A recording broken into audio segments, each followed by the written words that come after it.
Hi everyone, this is Veronica. आज का topic है, हम भारत के हाईएस्ट हर्बल पार्क के बारे में जानेंगे और हर्बल पार्क क्या होता है, क्योंकि रिसेंटली एक हर्बल पार्क जो है, हाईएस्ट हर्बल पार्क आप कह लीजिए, 11,000 फीट पे उत्तराखंड में इनागोरेट किया गया है। इसके बारे में हम डिटेल में जानेंगे, हर्बल पार्क्स के बारे में। बाकी आपकी कोई भी क्वेरी हो, आप मुझसे कनेक्ट कर सकते हैं सोशल मीडिया पे, because I feel together we can make a huge difference, चाहे फेसबुक पे, इंस्टाग्राम पे, टेलीग्राम पे। जो पीडीएफ है वो आपको सिर्फ और सिर्फ मेरे टेलीग्राम चैनल पे ही मिलेगा। आगे बढ़ने से पहले मैं बता दूं, जन्माष्टमी सेल चल रही है स्टडी आईक्यू पे, 31 अगस्त तक वैलिड है। अगर आप कोई भी कोर्स लेना चाहते हैं, क्योंकि सभी स्मार्ट कोर्सेज पे इस टाइम डिस्काउंट है, हैवी डिस्काउंट है, आप नीचे दिए हुए नंबर्स पे कॉल करके पूरी जानकारी ले सकते हैं। हमारी वेबसाइट पे विजिट कर सकते हैं, एप्लीकेशन भी डाउनलोड कर सकते हैं।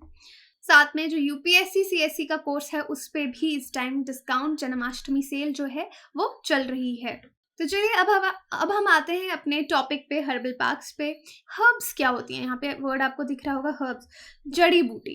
कोई भी इस तरह के जो प्लांट्स रहते हैं, जिनकी जो सीड्स हैं या फिर उनके जो पत्ते हैं, बीज या पत्ते, उनको हम मेडिसिनल पर्पस के लिए यूज़ करते हैं या खाने में फ्लेवर के लिए भी यूज़ किया जाता है, तो उनको हम हर्ब्स बोलते हैं, एक्सक्लूडिंग वेजिटेबल्स। इसमें वेजिटेबल्स नहीं आते जो कि मैक्रोन्यूट्रिएंट्स के लिए यूज़ करते हैं, उनको छोड़ के बाकी के जो जड़ी बूटियां हैं जिनको यूज़ किया जाता है, उनको हम हर्ब्स बोलते हैं।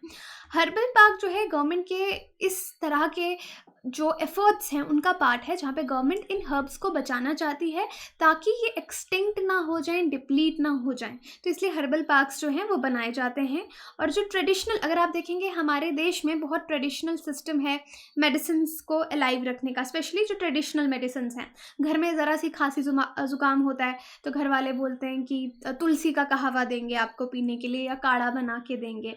इस तरह से और भी कुछ कुछ चीज़ें होती हैं, या फ्लेवरिंग एजेंट्स में कड़ी पत्ता आप यूज़ करते हैं, या बहुत सी चीज़ें घर में भी फ्लेवरिंग के लिए, या आपके जब भी बुखार हो गया, कुछ इस तरह की जड़ी बूटियाँ इस्तेमाल की जाती है। जैसे जम्मू कश्मीर में हकीम बोलते हैं, या एक और टर्म यहाँ पे आपको बताती हूँ, इथेनोबॉटनी। ओके, इसको ध्यान से सुनिएगा। इथेनोबॉटनी का वैसे मतलब होता है, हम इसमें पढ़ते हैं inter relations between plants and humans, कि प्लांट्स और ह्यूमंस कैसे इंटर रिलेटेड है। बट उससे ज़्यादा इसका मतलब हो गया है ट्रेडिशनल नॉलेज रखने का प्लांट्स में, कि हम उनको मेडिसिनल यूज़ के लिए किस तरह से यूज़ कर सकते हैं। तो इसको टर्म दी गई है इथेनोबॉटनी। तो हकीम का भी कुछ इसी तरह का काम रहता है कि जॉन्डिस हो जाता है तो आपको एरिया एरिया में इस तरह के लोग मिलेंगे जो ट्रेडिशनल मेडिसिन बनाते हैं, वो नॉलेज उनके पास रहती है। तो इस तरह से हर्बल पार्क्स का बहुत काम है, और जो गवर्नमेंट है वो चाहती है कि इस तरह की जो जड़ी बूटियां हैं वो एक्सटिंक्ट ना हो जाएं, विलुप्त ना हो जाएं, हम उनको बचा पाएँ। अब इंडिया ने ये जो इनागुरेशन है, देखिए 21 अगस्त को हुई है, हाईएस्ट हर्बल पार्क की एट मान इन उत्तराखंड, चमोली डिस्ट्रिक्ट। अब देखिए, इसको आप मुझे कमेंट सेक्शन में बताइए कि जगह को लोकल्स कैसे प्रोनाउंस करते हैं, इज इट मना और मन? ओके, तो ये जो विलेज है, ये गांव है, ये लास्ट इंडियन विलेज है इंडो चाइना बॉर्डर के पास। और फ्यू किलोमीटर्स जो हमारा बद्रीनाथ श्राइन है, हिंदूज़ की एक हॉली प्लेस है बद्रीनाथ, वहाँ से कुछ ही किलोमीटर की दूरी पे ये एरिया है जहाँ पे ये हर्बल पार्क जो है वो बनाया गया। तो देखिए, मैंने आपको क्या कहा, चमोली डिस्ट्रिक्ट। चमोली डिस्ट्रिक्ट आपने वैसे भी देखा, न्यूज़ में रहता है, बहुत सारे ग्लेशियर्स आउटबर्स्ट, लैंडस्लाइड्स, फ्लडिंग्स इस एरिया में होती रहती हैं। तो this is the district Chamoli. यहाँ पे ही ये गांव है जहाँ पे हर्बल पार्क जो है वो बनाया गया है। अब हाइट इसकी मैंने आपको बताई 11,000 फीट है। इसको इनागुरेट किया गया है इंडो चाइना बॉर्डर के पास। और यहाँ पे एम क्या है इस पार्क को बनाने का, कि हमें जो मेडिसिनली और कल्चरली सिग्निफिकेंट आपके एल्पाइन स्पीशीज़ हैं जो हाई ऑल्टीट्यूड पे आपको मिलते हैं, उनको हमको प्रिजर्व करना है, ताकि आगे इसको रिसर्च पर्पस के लिए भी यूज़ किया जाए। पहले तो जैसे हकीम जैसे लोग या गाँव के पुराने बुजुर्ग एंसेस्ट्रल नॉलेज, ट्रेडिशनल नॉलेज से दवाइयाँ बनाते थे। इवन कि जैसे हम एंटी वेनम बनाते हैं रिसर्च करके, तो लोगों को पहले भी ट्रेडिशनल नॉलेज थी काफ़ी समय, जब साइंस इतनी एडवांस नहीं थी, कि जड़ी बूटियों से कैसे लोगों की बीमारियां दूर की जाएं। और आज साइंस को भी इन सब में इंटरेस्ट आ रहा है, लैब्स में भी इस तरह के पेड़ पौधों की, जड़ी बूटियों की रिसर्च चलती रहती है। इसलिए रिसर्च पर्पस के लिए भी स्ट्रॉन्ग करने के लिए ये हर्बल पार्क जो है वो बनाया गया है। अब देखिए, जो पार्क है इसको डेवलप किया कितने एरिया में, अक्रॉस 3 एकड़ का एरिया जो है उसमें इसको डेवलप किया गया है। और which has been given by मन वन पंचायत, जो वन पंचायत है वहाँ की, उन्होंने ये एरिया दिया है, जो इसका by the research wing of Uttarakhand forest department के अंदर ये आता था, और उन्होंने ये मन वन पंचायत ने ये एरिया यहाँ पे डेडिकेट किया है हर्बल पार्क बनाने के लिए। अब देखिए ऑलमोस्ट 3 साल लग गए हैं इसको डेवलप करते हुए, इस पार्क को। सेंट्रल गवर्नमेंट की जो स्कीम है, एक central government compensatory afforestation fund management and planning authority scheme, ये कैंपा मैंने एक अलग से भी वीडियो बनाई है इन्वायरमेंट के सीरीज़ में कि कैंपा स्कीम क्या है। तो अगर कैंपा स्टडी आई सर्च करेंगे तो आपको कुछ ना कुछ ज़रूर मिलेगा इस स्कीम के बारे में। तो स्कीम के अंदर ही 3 साल से इस पार्क को डेवलप किया गया है। इस पार्क में 40 स्पीशीज़ आपको मिलेंगे, जो यूजुअली वो स्पीशीज़ हैं ये जड़ी बूटियों के जो कि हाई ऑल्टीट्यूड पे जो प्लांट्स पाए जाते हैं एल्पाइन एरियाज़ में, इंडियन हिमालयन रीजन में। इसमें से बहुत सारे स्पीशीज़ हैं जो एंडेंजर्ड हैं या थ्रेटेंड हैं, कि हो सकता है वो एक्सटिंक्ट हो जाएं, उनका इतना ध्यान नहीं रखा जा रहा, उनके कंजर्वेशन पे ध्यान नहीं रखा जा रहा। और ये एंडेंजर्ड और थ्रेटेंड है किस लिस्ट में? जो IUCN की रेड लिस्ट रहती है आपकी, international union for conservation of nature, और एज वेल एज जो स्टेट बायोडाइवर्सिटी का बोर्ड है वो भी ये चीज़ कहता है। अब देखिए इनमें से बहुत सारे 40 स्पीशीज़ में बहुत सारे आपके हर्ब्स ऐसे हैं जिनका मेडिसिनल वैल्यू है, जिनसे दवाइयाँ बन सकती हैं, तो उन्हीं को प्रिजर्व कंजर्व करने के लिए पार्क बनाया है। अब इस हर्बल पार्क को 4 सेक्शंस में डिवाइड किया गया है। ये 4 सेक्शंस कौन सी हैं? पहला सेक्शन देखिए, स्पीशीज़ एसोसिएटेड विद बद्रीनाथ से जो स्पीशीज़ एसोसिएटेड हैं, जिसमें बद्री बेर, Badri tulsi, Badri tree and sacred tree of bhojpatra are located in first section. तो पहले सेक्शन में बद्रीनाथ से रिलेटेड जो पेड़ पौधे हैं उनको लगाया गया है। उनका नाम मैंने आपको बताया, बद्री तुलसी, इसका साइंटिफिक नेम, तुलसी वैसे भी घर में भी देते हैं काढ़े में, जैसे मैंने आपको कहा। Origanum vulgare is found in this area and researchers have also mention its multiple medicinal benefits. वैसे भी तुलसी पे बहुत सारे रिसर्च पेपर्स हैं जो दिखाते हैं कि इसके बहुत सारे मेडिसिनल बेनिफिट्स हैं। हाई रिलीजियस वैल्यू भी है तुलसी की, और एक सिग्निफिकेंट पार्ट लॉर्ड बद्रीनाथ को तुलसी जो है वो चढ़ाई भी जाती है। बद्री बेर जो हो गए हिप्पोफे सैलिसिफोलिया, ये लोकली इनको अमेश कहा जाता है, अमेश नाम से ये बेर जाने जाते हैं। ये काफ़ी इनमें न्यूट्रिशन रिच फूड रहता है और इसको भी वाइडली अगर आप देखेंगे यूज़ किया जाता है लोगों के द्वारा। ये आ गई आपकी फर्स्ट सेक्शन।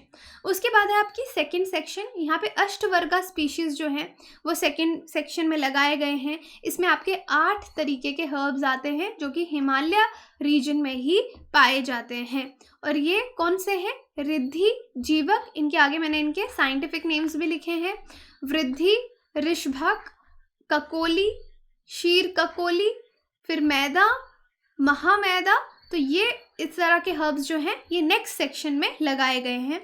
4 हर्ब्स जो ऊपर गिवन 8 में हैं वो लिली फैमिली से बिलोंग करते हैं, पहले वाले जो 4 हैं, और बाकी ये 4 जो है वो ऑर्चिड फैमिली से बिलोंग करते हैं, क्योंकि कोई भी प्लांट है उसकी अपनी फैमिली, अपना आइडेंटिफिकेशन है कि वो कौन सी फैमिली से, लिली फैमिली और ऑर्किड फैमिली से ये बिलोंग करते हैं। इनको नेक्स्ट सेक्शन में लगाया गया है, सेकंड सेक्शन में। अब हम थर्ड सेक्शन में आते हैं। इसमें सोस्यूरिया स्पीशीज़ हैं, जैसे कि ब्रह्म कमल, ये सोस्यूरिया ऑब्वेलाटा है। ये भी जो स्टेट फ्लावर है, ये है ब्रह्म कमल, ये उत्तराखंड का स्टेट फ्लावर है। तो यहाँ पे एक आपको फैक्चुअल इंफॉर्मेशन भी मिलती है कि स्टेट फ्लावर कौन सा है। फोर्थ सेक्शन में एल्पाइन स्पीशीज असॉर्टेड, जो एल्पाइन स्पीशीज हैं जैसे अतीश, मीठा विष, चोरू, वन कागदी, ये वाले स्पीशीज यहाँ पे लगाए गए हैं। तो इतना डिटेल में आपको नहीं आएगा एग्जाम में, बट स्टिल कितनी सेक्शंस हैं, 1-2 एग्जाम्पल हर सेक्शन में आपको मालूम होनी चाहिए कि हर्बल पार्क अगर हाईएस्ट है उसको किस तरीके से बनाया गया है। तो 4 सेक्शन में बनाया गया है, ये आपको पता होना चाहिए। अब वैसे अगर हम हर्बल पार्क्स की बात करें तो मोरनी हिल्स एरिया जो है उसको लार्जेस्ट हर्बल फॉरेस्ट वर्ल्ड का माना जाएगा, उसको सेटअप किया गया है। अब मोरनी हिल्स जो हैं ये भी वेरी रिच हर्बल और मेडिसिनल पार्ट्स आपको यहाँ पे मिलेंगे। तो बताइए, आपके लिए ये क्वेश्चन है कि मोरनी हिल्स कहाँ पे हैं, और ये टेलीग्राम पे मैं अपडेट करूँगी। एज ऑफ नाउ अगर आप देखेंगे यूनाइटेड किंगडम में लार्जेस्ट हर्बल फॉरेस्ट है दुनिया के, forest named as Kew botanical garden. यहाँ पे बहुत सारे लोग इस गार्डन को देखने के लिए जाते हैं। इनको बोटानिकल गार्डन आप कहेंगे क्योंकि बॉटनी, अगर आप देखते हैं बॉटनी वो स्टडी है साइंस की या बायोलॉजी की जो कि प्लांट्स से डील करती है। Q botanical garden, royal botanical gardens Q, non departmental public body is, ये क्या है इसके बारे में बता रही हूँ कि नॉन डिपार्टमेंटल पब्लिक बॉडी है यूनाइटेड किंगडम में, जो वहाँ का डिपार्टमेंट ऑफ एनवायरनमेंट है वो इसको स्पॉन्सर करता है। पूरे डिपार्टमेंट का नाम है department of environment, food and rural affairs.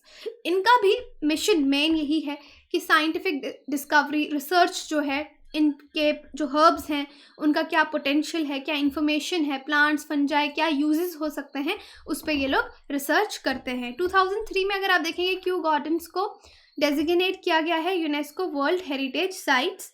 इसमें अगर आप देखेंगे बहुत सारे लिविंग प्लांट्स हैं, 28,680 टैक्सा हैं लिविंग प्लांट्स के, हर्बेरियम है, ड्राइड स्पेसिमेंस भी यहाँ पे रखे गए हैं, 7 मिलियन के आसपास ड्राइड प्लांट्स। आपको याद होगा जिन भी लोगों ने साइंस पढ़ी है, इनफैक्ट 9-10 तक तो सभी साइंस पढ़ते हैं, टीचर हर्बेरियम बनाने के लिए देती थी। तो हर्बेरियम में क्या करते थे हम लोग, प्लांट्स को ड्राई करके ऐसे जिसमें ज्वेलरी आती है पॉलीथीन में, उसमें पैक करके उन पेपर्स में चिपकाते थे, राइट। तो यहाँ पे 7 मिलियन ड्राइड स्पेसिमेंस है, इतना बड़ा हर्बेरियम है। और लाइब्रेरी है, 1,30,000 वॉल्यूम्स हैं जिसमें archived materials, periodicals, prints and drawings की भी, शायद इनमें से कुछ एक्सटिंक्ट भी हो गए हों। ये जो कलेक्शंस हैं इसमें आपको tropical orchids, succulents, tropical ferns, Australian plants, इस तरह के प्लांट्स देखने को मिलेंगे। तो लोग यहाँ पे इनको देखने भी आते हैं। अब ये हर्बल पार्क्स की हमने बात की उत्तराखंड में, और हम यूके की भी एक पार्क की बात की जो कि बहुत फेमस है। अब बताइए in which state Chaudhary Devilal herbal park is situated, कि इंडिया में चौधरी देवीलाल हर्बल पार्क कहाँ पे है। यूपी, उत्तराखंड, हरियाणा और बिहार। बताइए, इसको आप कमेंट सेक्शन में बता सकते हैं, वरना आप टेलीग्राम में इसको ज़रूर क्विज पे पार्टिसिपेट करें और इसका आंसर जो है वहाँ पे अपडेट कर दिया जाएगा। यही हमारा आज का डिस्कशन था। बाकी आप हमारी वेबसाइट विजिट कर सकते हैं, एप्लीकेशन डाउनलोड कर सकते हैं कोर्सेज़ की जानकारी के लिए। और उत्तराखंड स्टेट एग्जाम्स के लिए ये टॉपिक बहुत इंपॉर्टेंट है। स्मार्ट कोर्सेज स्टडी IQ पे अवेलेबल हैं उत्तराखंड PSC के, Uttarakhand SSC, Uttarakhand TET, Uttarakhand GK, EMI पे कोर्सेज अवेलेबल हैं। आप नीचे दिए हुए नंबर पे कॉल कीजिए और जानकारी लीजिए। Thank you so much.